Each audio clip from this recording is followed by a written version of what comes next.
think I can. Okay. Okay, good evening, everyone. My name is Tonia Eze. I'm the convener for this class. So we're going to have a recap of our last class, then I'll proceed with our topic for today. So last time we discussed about the different types of trades on exchanges, and we used Binance as our example. I talked about P2P, that's peer-to-peer trade. I talked about spot trade. I also talked about futures trade, and I also talked about marginal trade. I made us understand that P2P is the platform whereby two different merchants, maybe a buyer and a seller, wants to exchange their assets, and then Binance is being used as the escrow. That is to say that a transaction between P2P must be between two parties, and Binance being the escrow before that transaction can fly. Then also we talked about spot trade. Spot trade is when you buy a particular token and then you analyze the market, do your technical analysis and do your fundamental analysis, draw your charts, draw your trend line, and then you know when to enter the market and when to exit the market. We also talked about the advantages of spot trade and the disadvantages as well. We also talked about the advantages of futures trade, and also we talked about the disadvantages of futures trade. So I'm going to quickly refresh our memory on the advantages of spot trade. The advantages are that even when the market is down and you still have your asset, when the market starts pumping, you recover your capital and also make profit. Unlike futures trade, that once you read your chart and your trend line and the market doesn't go to your favor, you get liquidated immediately. And that liquidation, the whole of your asset is gone. Yes, unlike spot trade, that your asset can dip and then much later when the market starts pumping, the asset will start pumping as well, and you can still regain your capital and also make some profit. Also, we talked about how to read the charts, like how to know when to enter the market and how to know when to exit the market. I made us understand that there are two ways to know that. That's technical analysis and also fundamental analysis. Fundamental analysis is just basically news and information. You have to be fully informed about what is going on, what is happening, the trends, because if you're not informed and you go and trade, you're going to lose your capital. I gave an instance of when Elon Musk was supporting a coin, Dogecoin, and each time he tweets, Dogecoin will start pumping, and maybe when he tweets negatively, like, oh, I'm selling off all my Dogecoins, the market starts dipping immediately. That is an example of fundamental analysis. You have to keep your ears down on the news and the happenings in the ecosystem. You have to know the trend. You have to know what is going on per time. That is fundamental trading. Meanwhile, on the other hand, technical analysis, sorry, that's fundamental analysis. Technical analysis is when you use your tools. There's what they call trading tools. For instance, you know what they call RSI, dollar cost averaging, moving average, and all of that. You know when to enter, you know when to exit. You know how to set your stop loss, you know how to set your buy limit, and you also know how to set your sale limit. Please, can you hear me? I just want to be sure that I'm not talking to myself. Professor, can you hear me?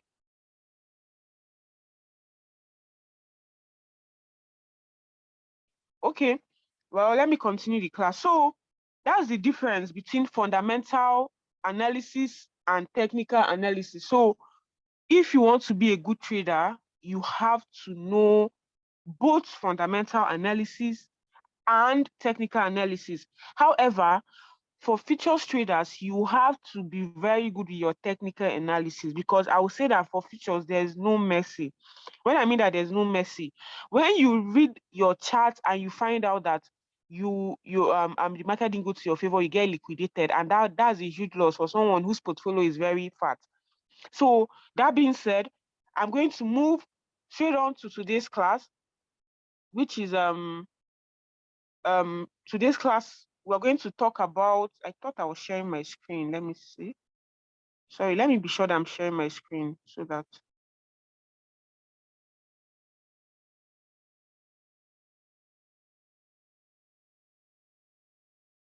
Can you all see my screen? Okay. Even if you can't see my screen, I'll just go straight to the business of the day. So today's topic, we're going to talk about NFTs. NFTs. What are NFTs? Basically, NFTs are known as non-fungible tokens. Non-fungible tokens. That's the full meaning of NFTs, in case you hear it. And then today we're going to be talking about concept and application, grand NFT and all of that. So the concept of NFT, okay, maybe this week I'm going to talk about the concept and the application and how you can buy and sell your NFT, and on the platforms you can buy and sell it as well. So non-fungible tokens are cryptographic assets on a blockchain, as simple as that. In a layman's term, non-fungible tokens are cryptographic assets on a blockchain with unique identification codes and metadata that distinguish them from each other. What does this mean? This means that NFTs are built on blockchain as well. We've talked about blockchain earlier in our classes. We'll discuss about blockchain. So I'm sure you know what I mean when I say that NFTs are cryptographic assets on a blockchain, and they have their unique identification codes and metadata that distinguish them from each other. Now, we all know that beginning of this year, there was a whole wave about this whole NFT, and the trend was really high then. Unlike now, because of the bear market, the market has gone down to about minus 90% if we've been following the news. So non-fungible tokens are unique cryptographic tokens that exist on a blockchain and cannot be replicated. Yes, it cannot be replicated. That is why you see some people, they save their work, their artistic work and all of that on NFTs, and they will sell it at a very high rate. You know why? Because it cannot be replicated. If you're the only one that owns a particular NFT, you are the sole copyright to that particular NFT. Yes. And guess what? NFTs can be represented on real world items like artwork, real estate, music, and the rest of them. And I'll say that what this basically means is that, for instance, now you have an artwork. For instance, let's use that Mona Lisa artwork now, and you want to preserve it. Like you want to preserve it. You don't want it to like be rampant or common like that. You can save it as non-fungible tokens, and you alone will have the right to that. I don't know if okay. Now when you have represented this particular token, let's use an artwork now, for instance, you've put it in form of a non-fungible token, and you have the right to it. You can actually sell it or transfer it to another person, but the person will have to pay you for having that right to it. And you can have more than one of it, but it's just that it is unique to itself. Yes. Now, what you've basically done is like you've tokenized it. You've tokenized it. Now, when you tokenize this reward tangible assets, you can buy and you can sell it. Yes. You can also trade them. What I mean by this is that tokenizing this reward tangible asset makes buying, selling, and trading them more efficient while reducing the probability of fraud and theft.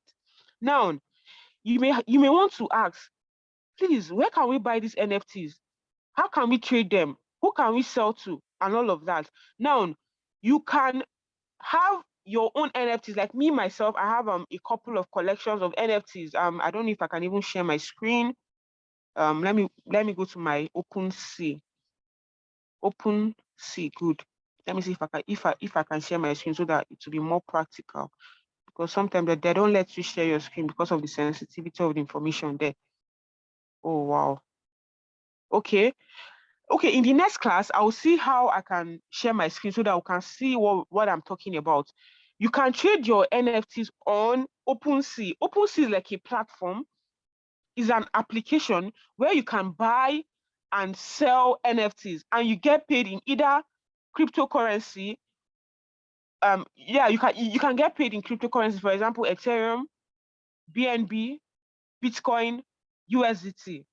Yes. Now, when you go on OpenSea, I don't know if how do I even do this now? OpenSea is more or less like an application like Binance as well, but in this particular one, you have to do your KYC, know your customer, register and all of that. And now, okay, let me try and share my, let me see if I can share my screen. I just want us to have a practical example of what this thing looks like, so that when I'm talking about it, it will be more understandable. Okay, I have some collectibles on my own open. See, wait, let me see if I can share my screen. I hope admin will allow me. Okay, I can't share my screen because I think this app has been, I think this app has been, they have this security sensor stuff that you can't really, because they're asset of my NFT on my OpenSea platform. But OpenSea is where you can trade, you can buy, and you can sell your NFTs. Maybe next class I'll just get a picture of what it looks like, so that I don't start this, I don't know, let me see. Yes, in the next class I'll get a picture of what it looks like. Yes. And by the time you see how it looks like, you understand what I mean by artworks can be sold on NFTs. Music, even, you can sell music on your NFTs. NFTs can also function to represent individual identities, properties, rights, and more. What I mean by this is that, for instance, now, you have a real estate, for instance, and you have the sole ownership of that real estate. You can tokenize it, yeah, and resell it to another buyer, not necessarily having to do a physical buy. Okay, take this land and then give me the money. You can tokenize it in form of NFTs. You send it to them and they pay you using cryptocurrency. Yes. So you can buy and sell your NFT on OpenSea. That is not the only place you can buy and sell NFTs. Over time, the exchanges like Binance, I think KuCoin as well, there's a place where you can buy and sell NFTs.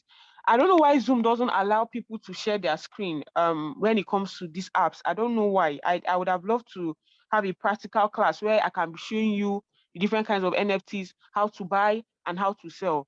You know, you log in, you see your collectibles, you see your art, you see your domain names, you see all of that. Then you know how to actually mint NFTs, how to buy and how to sell. I don't know, maybe I'll see if we can use Google Meet and know if they can allow me to share my screen, so that I can show you actually a practical example of how you can buy and sell NFTs on OpenSea and also on Binance. Because even if I open my Binance now and I try to explain it without showing you the pictures, you may not really understand it. So I don't know how I'm going to do that. Maybe in the next class I'll be able to figure it out. So what are the advantages of these NFTs? Someone may ask. Yes, the market has gone down to minus 90% as at January, as at when, you know, the wave, when everything was trending, as at January to now. The market has really plummeted because we're in a bear market. We all know that we're in a bear market now in the crypto world. This is because, of course, even the stock market is down, the forex market is down as well.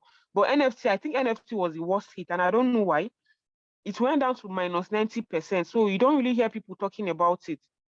But maybe by next class, we'll talk about grand NFTs and how you can purchase it and how you can trade it and how you can buy and sell. Yes. So let me give an example of NFTs, and maybe let's use the most famous. You know, beginning of the year when it was trending, you know, you see punk NFTs, you see crypto kitties. In fact, some of them were launched as far back as November 2017. And now, once they launched it, you know, it wasn't so rampant. Like, people really didn't know about it until now that, you know, a whole lot of people started learning about it and, wanting to trade, wanting to buy. You hear celebrities in the US, the likes of the top musicians, they are buying and they're selling. In fact, I learned they had one NFT yacht club where only those with that particular NFT were allowed into that club. Yes. Okay, so I'll go straight to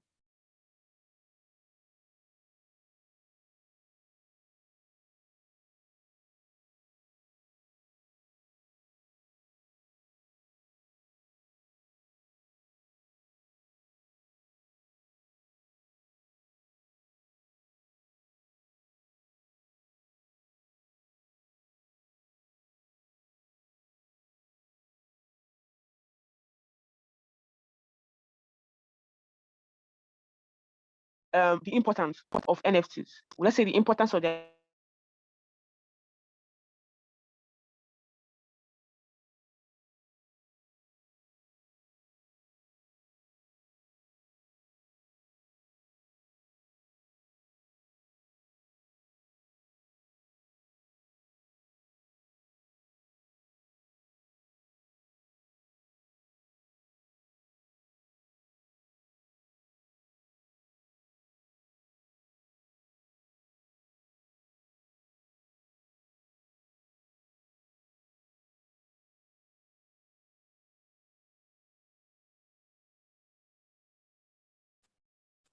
Sorry, I think I had a network glitch.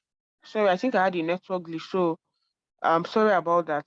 I'll just continue from where I stopped. So um the importance of NFTs are that um you can represent the real, okay, in the virtual world. What I mean by this is that you can own something physically and then shit. What I mean by this is that you can own something physically, then you present it in NFT, like real estate, like art and all of that. So, and you alone will have the copyright to that. And not just that, you can actually tokenize it. Well, that's the meaning, non-fungible tokens. You tokenize it as the sole owner of that, and then you do whatever you want to do with it. You can sell it, you can keep it as collectibles, or you can just keep it as a store of value. Before this whole market dump, there was a time that you can buy NFTs. For instance, you buy NFTs for $50 and you sell it for $2,000. I'm telling you, that was beginning of the year, by the way, unlike now that the market has gone down. So um now NFTs are safe. What I mean by safe is that once you store them in your digital wallet, they can't really be hacked. That's what I mean. So it's only the person you decide to sell it to that will buy it. Nobody can come, nobody without the access to it can just come and get it anyhow. Yes. And also it is built on the blockchain technology, like we all know.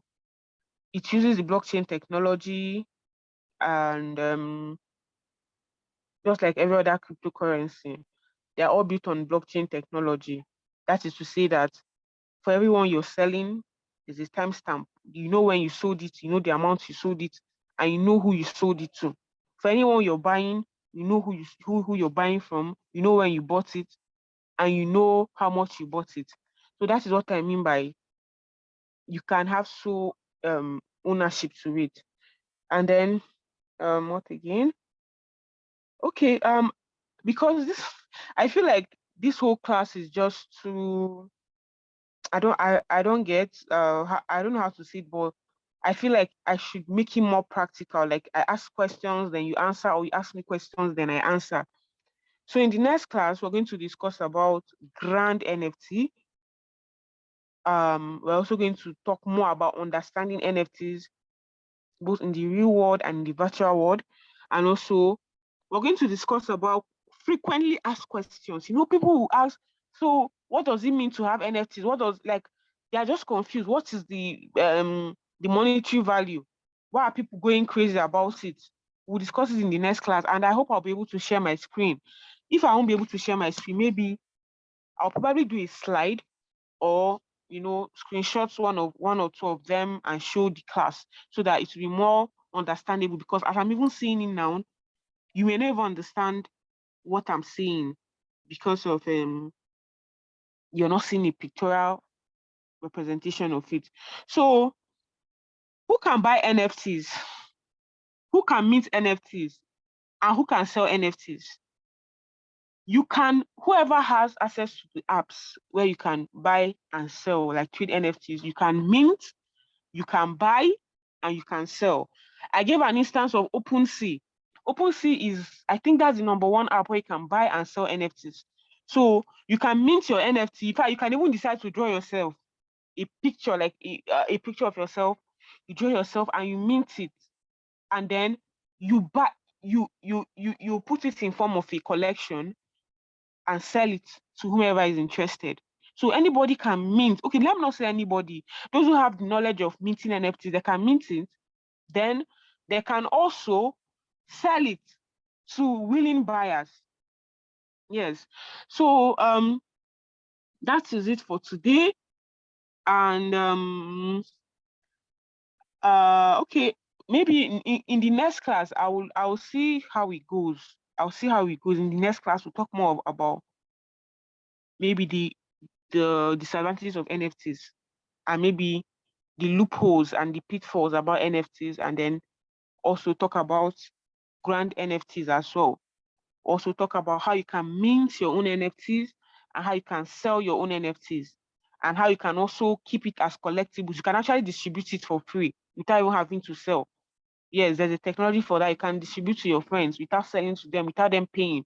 So all this will be discussed in the next class. Then if you have any question after this, you can reach out to me and ask me on Telegram or my WhatsApp, because I don't know, people are not really much in this. I'm like, I'm even the only one in the class. So if at the end of the day you have any question concerning NFTs, you can chat me up on either my WhatsApp or my Telegram handle, and I will be glad to answer your question. Thank you very much. Okay, Professor, do you have any question before I end the class? Hello? Yes, we can hear you. Go ahead. Yeah, I said, do you have any question before I conclude? No question. Okay, do you have any contribution or any, you can just add or you minus from what I've said? No contribution. Thank you. Okay, so maybe this will bring us to the end of the class. Then by next week, I'll know how I can be able to get a screenshot of my own OpenSea page where I have some NFTs there, so that I can show us a picture of what it looks like. Thank you very much, and have a nice evening. All right. Thank you. Bye. Yeah, bye.